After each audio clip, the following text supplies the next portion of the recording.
हाय दोस्तों, नमस्ते, प्रणाम। मेरी ना भागो मेरे यूट्यूब चैनल में आप सभी का स्वागत है। कजरी गीत लेके आए हैं, छोटा से बड़ा है। अच्छा लगा तो सर कमेंट में बताना। और मेरा भी नमस्ते प्रणाम दोस्तों। एक छोटा सा कजरी है, बहू सास गाने जा रहे हैं। अच्छा लगे फुल सपोर्ट करना है, सब्सक्राइब लाइक कमेंट में भी बताना है। तो आज आप लोग को ना गाँव वाला तो एकदम पूरा सुनिए, आधा मत सुनिए। धीरे धीरे मनो ताना सुनत थैला ताना ना सुनने के परे कम से कम ना कुछ हमन का वाच टाइम भी तो बड़े बड़े वो क्या कर देला मोनोटाइज हो में टाइम लगी, लेकिन जब वही वास्टमिया बड़ी तब तो हुई। यही समन परेशान। आप लोग सपोर्ट करिए, कहने वाले का मुंह बंद करेंगे हम लोग। जब आए हैं अब छोटा सा कजरी गीत है दोस्तों, आप लोग फुल सपोर्ट आप लोग करिए। अच्छा लगा तो शेयर और कमेंट में बताना कि एक दिन उतरा जाए अपन ससुराल में सावन के बहार में ना। एक दिन उतरा जाए अपन ससुराल में सावन के बहार में ना।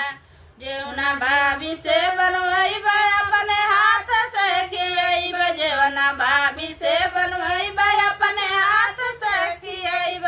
झूला झूलल जाई दोनों जाने साथ में सावन के बहार में ना। झूला झूलल जाई दोनों जाने साथ में सावन के बहार में ना।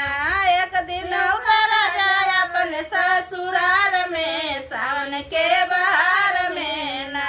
एक दिन उतरा जाए अपने ससुराल में सावन के बहार में ना।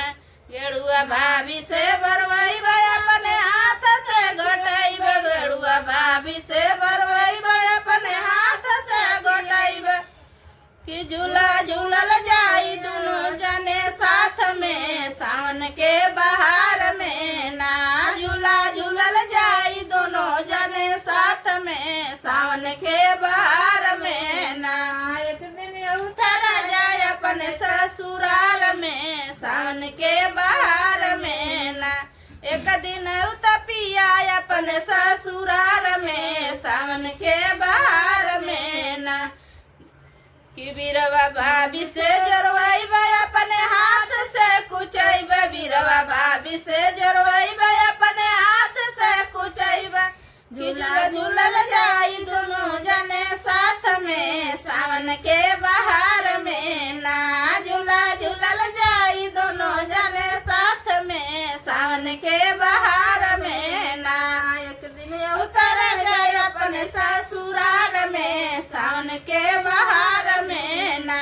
एक दिन उतर जाए अपने ससुराल में सावन के बहार में ना। सेजिया भाभी से लगवाई अपने हाथ से सोई, सेजिया भाभी से लगवाई अपने हाथ